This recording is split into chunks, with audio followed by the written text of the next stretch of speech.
তার পূর্বে আপনাদেরকে জেনে রাখতে হবে আজকে জুমার দিন। অন্যান্য দিনের চাইতে এই দিনের ভিন্নতা আছে।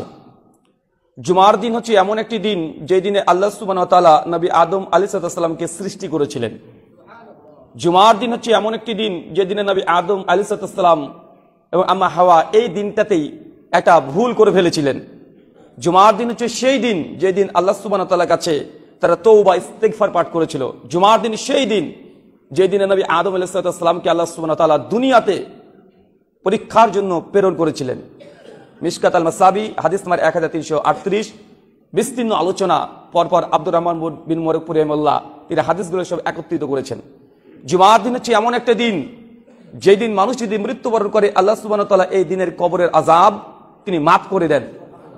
জুমার দিন হচ্ছে সেই দিন যেদিন আসমানবাসী তথা মালাইকা ফেরেশতাগণ ভীত সন্ত্রস্ত থাকে, কারণ তাদেরকে জানানো হয়েছে এই দিনে আল্লাহ সুবহানাহু ওয়া তাআলা কিয়ামত সংঘটিত করবেন, তাই ভীত সন্ত্রস্ত থাকে। জুমার দিন হচ্ছে সেই দিন যেদিন মুহাম্মদ রাসূলুল্লাহ সাল্লাল্লাহু আলাইহি ওয়াসাল্লামের উপরে অধিক পরিমাণে দুরূদ এবং সালাম পড়তে হয়।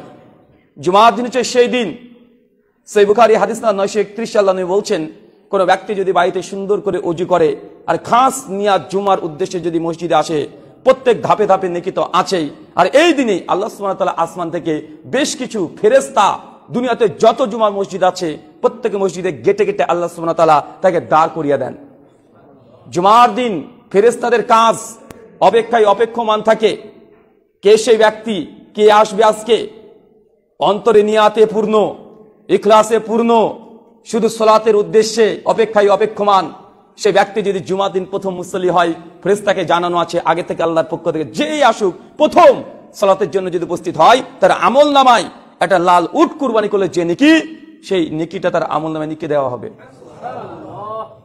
জুমার দিন হচ্ছে সেই দিন ইমাম ইবনে কাইয়্যিম আয-জাওযায়ী রাহিমাহুল্লাহ তার জাদুল মাআদ 208 নম্বর পৃষ্ঠায় লিখছেন, এই সময়তে এই দিনটাতে আল্লাহ সুবহানাহু ওয়া তাআলা দোয়া কবুল করেন বেশি বেশি। লাইলাতুল কদরের যেমন গুরুত্ব, জুমার দিন এমন একটা সময় আছে যেই সময় বান্দা আল্লাহর কাছে যা দোয়া চাইবে আল্লাহ সেটাই কবুল করে নেবে।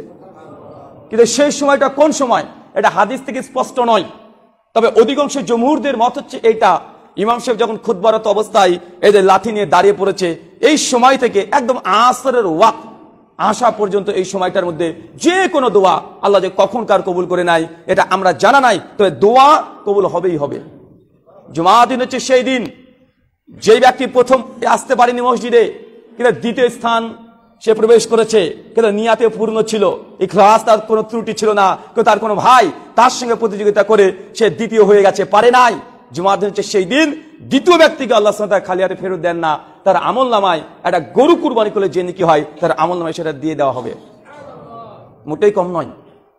শুক্রবার জুমার দিন, আপনারা তো বাংলাদেশি, এই দিন সরকারিভাবে ছুটির দিন, আমার দেশে শুক্রবারে নয় রবিবার সানডে, কিন্তু আপনাদের এই দিনটা ইবাদত করার জন্য মোক্ষম সুযোগ। এই দিনটাকে যদি ইবাদতের জন্য যদি খাস করে নেন, এক সপ্তাহে যাবতীয় যত গুনাহ করেছেন আল্লাহ সুবহানাহু ওয়া তাআলা চাইলে এই জুমার মাধ্যমেই আল্লাহ ক্ষমা করে দিতে পারেন। আল্লাহ সুবহানাহু ওয়া তাআলা জুমার প্রত্যেক ফজিলত তুমি আমাদের কবুল করে সকলে বলি আমিন।